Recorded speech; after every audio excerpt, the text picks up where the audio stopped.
Shalom à tout le monde, bienvenue à ce samedi 29 janvier 2022. Vraiment, je rends grâce à Dieu pour vos vies.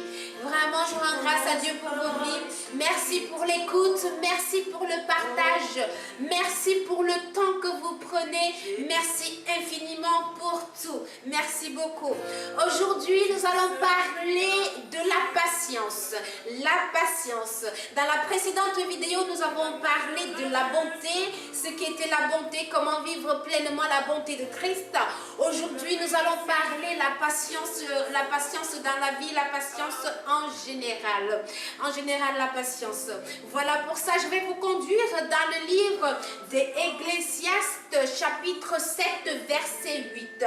Ecclésiastes, chapitre 7, verset 8. Mieux vaut la fin d'une chose que son commencement.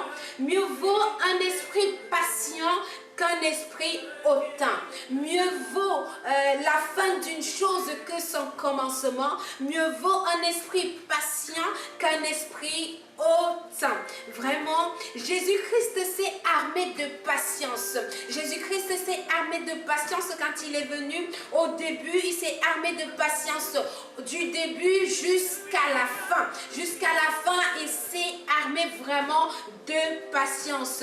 Afin que quiconque croit en lui ait la vie éternelle. Afin que quiconque croit en lui, il avait un but. Son but, c'est que nous puissions croire en lui. Afin que quiconque croit en lui ait la vie éternelle. La vie éternelle. L'ultime but sur cette terre, c'est d'avoir la vie éternelle. C'est de vivre cette vie-là. Moi, je la convoite et je te souhaite de la convoiter aussi, cette vie éternelle. Aujourd'hui, vraiment, je vais vous encourager avec cette parole. Vraiment, ça ne sert à rien de brûler les étapes.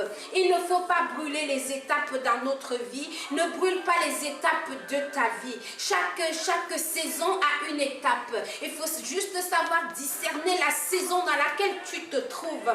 Vraiment. Et il faut s'armer de patience. Il faut s'armer de patience et pouvoir avancer avec cette patience-là. Je vais vous prendre un exemple tout simplement dans ma vie. Ça, c'est le passé, comme on dit l'Ancien Testament.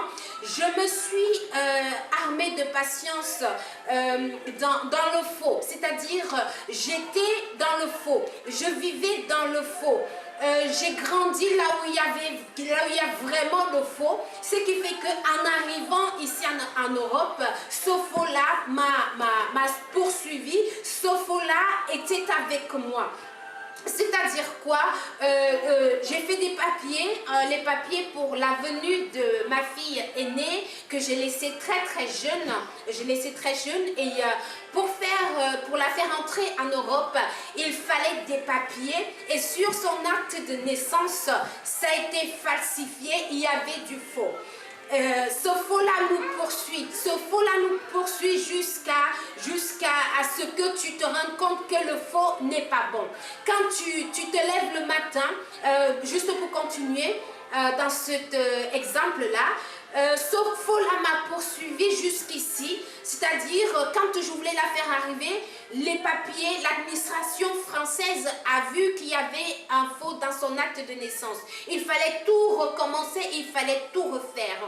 Quand tu as la gendarmerie qui vient te sonner à la porte le matin et qui te dit Marie-Caroline, vous avez fait le faux, usage de faux, et là tu te réveilles, tu dis oui, le faux te poursuit. Je vais vraiment tout simplement parce que je n'ai pas su être patiente à ce moment-là.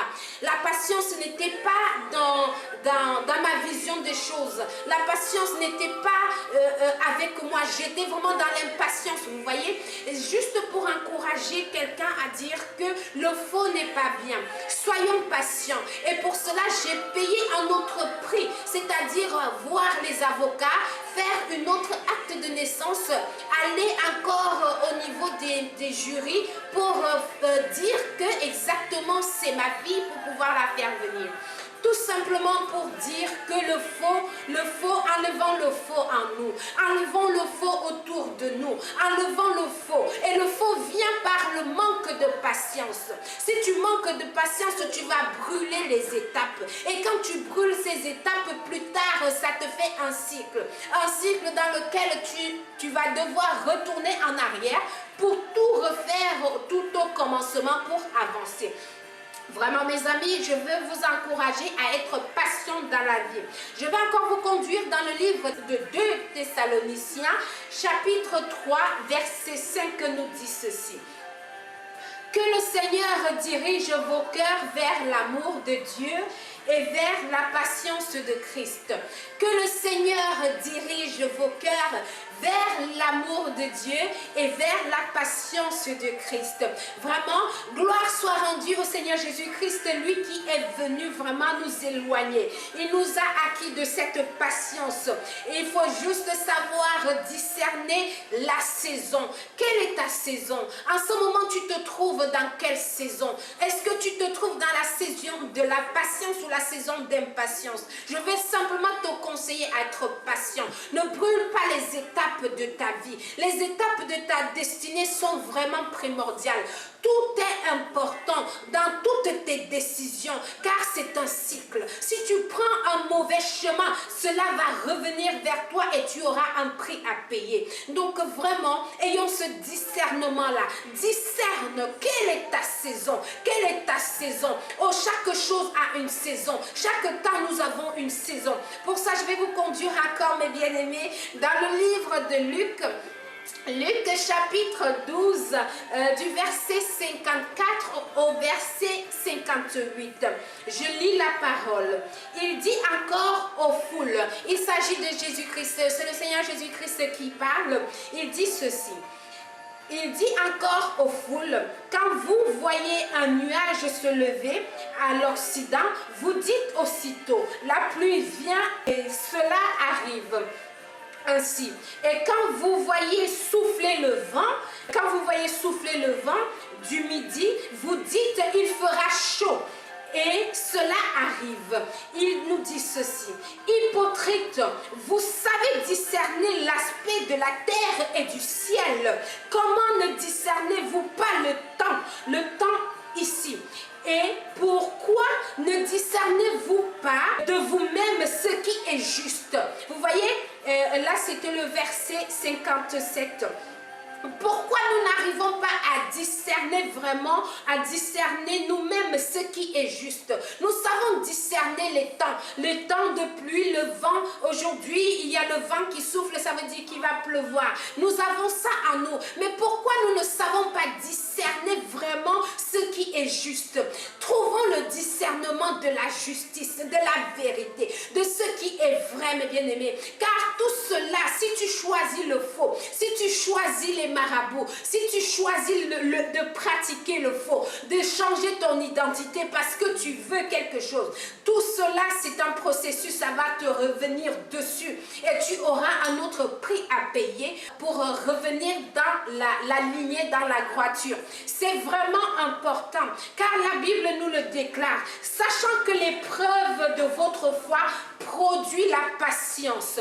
Sachant que l'épreuve de notre foi produit la patience. Il est très important que nous produisons la patience en nous. Soyons patients en toutes choses. Ayons le discernement de la saison. Je n'ai qu'une seule question à te poser, ma bien-aimée, mon frère, ma soeur. Et en quelle saison tu te trouves? Tout de suite, en ce samedi 29 janvier 2022, quelle est ta saison? Dans quelle saison tu te trouves? Est-ce que tu réussis à trouver la saison que tu es? Et je veux aussi t'encourager à enlever toute espèce de faux autour de toi, car Jésus-Christ est vérité, il est lumière, il est la vérité lui-même, l'excellente vérité qui vient de là-haut, l'excellente vérité qui vient du lieu céleste. Voilà le partage, vraiment, mes amis. Jésus-Christ n'a pas brûlé d'étapes quand il est descendu, il a suivi chaque étape étape de sa vie parce qu'il avait un but. Alors ne brûle pas d'étape. Ne va pas à tout côté, à tout vent. Non, ne brûle pas d'étape. Sois patient. Le Seigneur répondra assurément à ce qu'il a prévu pour toi. Voilà mes amis, je vous souhaite un excellent week-end. Que la grâce et la main suprême de Dieu soient sur vous. Merci pour votre temps, merci pour l'écoute. Que Jésus-Christ soit manifesté dans vos vies. Alors mes amis, shalom!